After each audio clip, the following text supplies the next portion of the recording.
Good evening and salutations, my Days of Our Lives fans. So, we find out that Trip and Charlie are brothers. The minute that Charlie gets over there, and he tells Ava about how he's spying on both Xander and Philip, and, both of them being none the wiser. Now, Ava's whole demeanor about that whole thing is like, did you get caught? Did you screw it up? Like, what are you doing? Are you being safe or whatever? Like here's the thing. She also didn't ask him to do that. He just, decided to do it, to take the initiative or whatever, apparently probably to be part of the family business. So after that is over, she starts questioning him about his time in London, because he was following Trip around and for whatever reason. And long story short, she accuses Charlie of raping Allie because they're brothers.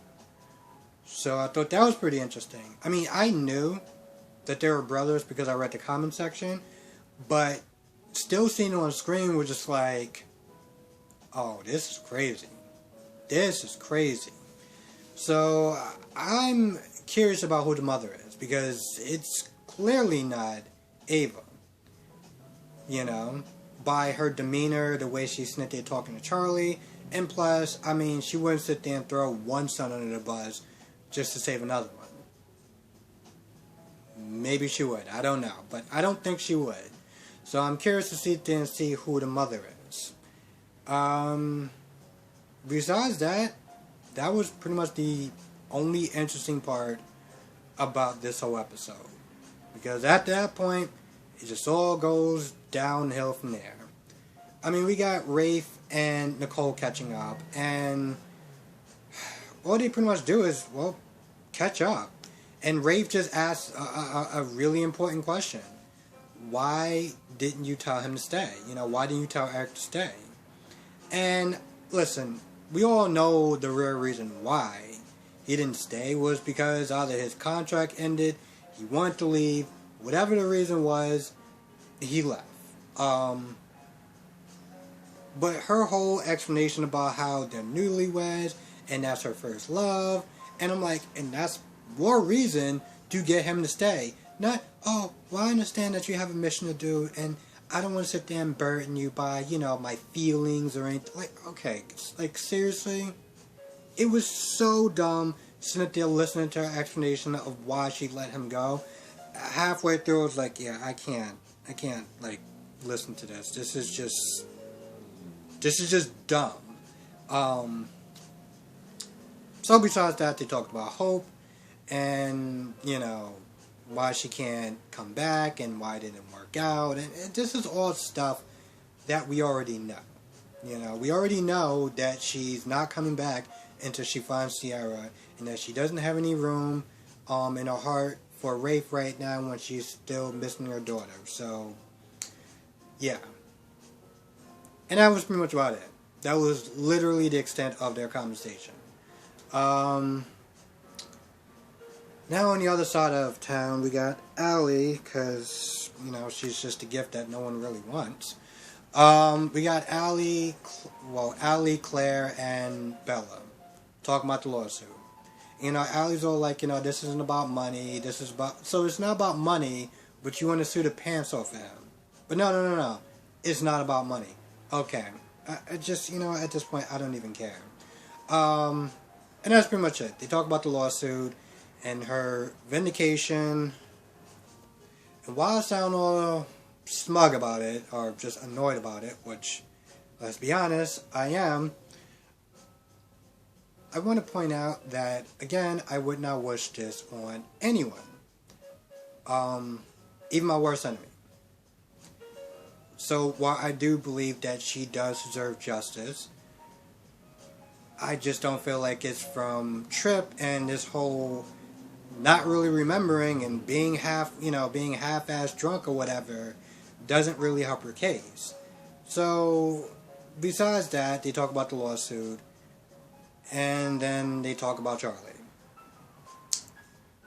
was about it. And back at the Johnson's house, Joey, Trip, Kayla, and Steve have this really awkward family gathering. There's a couple of times that, Trip wants to just bolt, but, Joey wants him to stay, and Steve wants him to stay, so, Kayla at this point is pretty much just tolerating him, That's just literally what she did throughout this entire episode, was just tolerate his existence being there. Hell, even through their whole saying grace, she was like, I gotta hold your hand? Sure.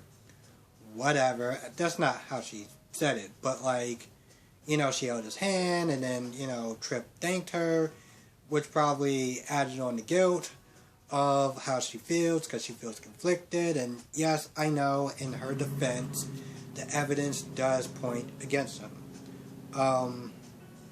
That's true. And, her own experience. And, here's the thing.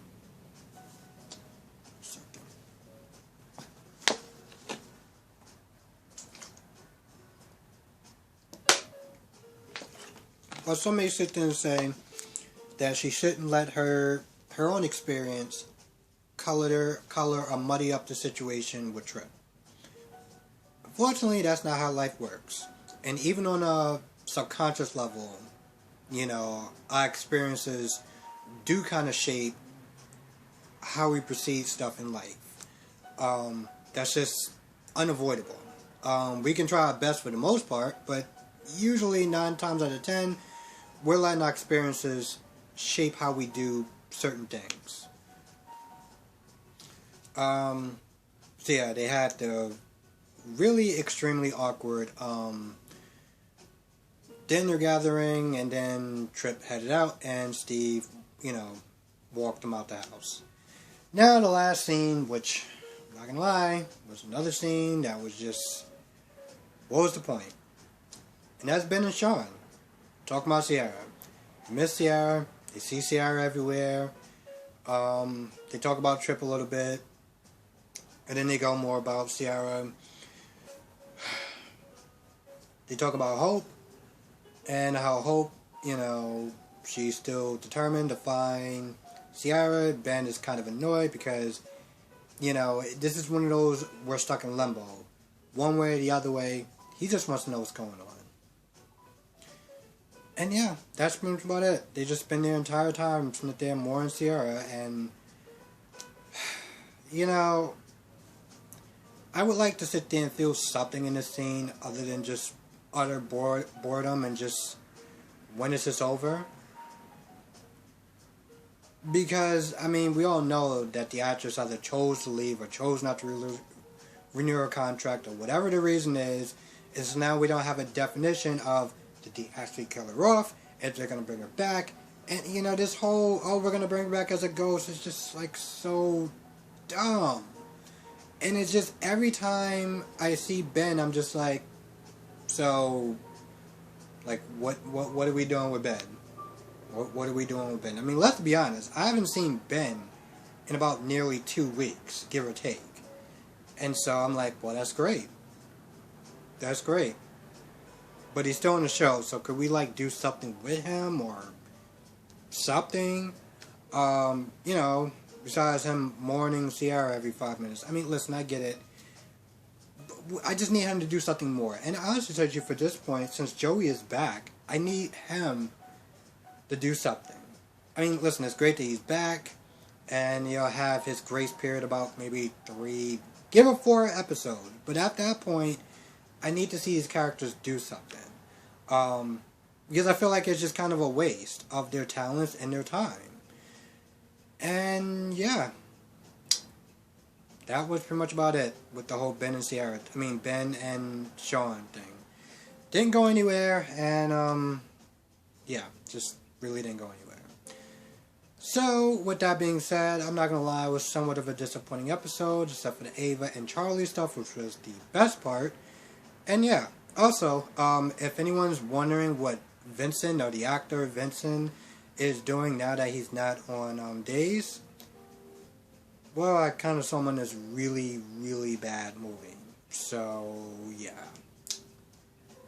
That kind of sucks for him. I'm not gonna lie. I know it's kind of I'm just kind of just putting this out there out of nowhere, but like when I was on my Amazon account, I was looking, watching trailers to movies and stuff like that. I was like, wait a minute, I've seen this guy before. That's Vincent from Days.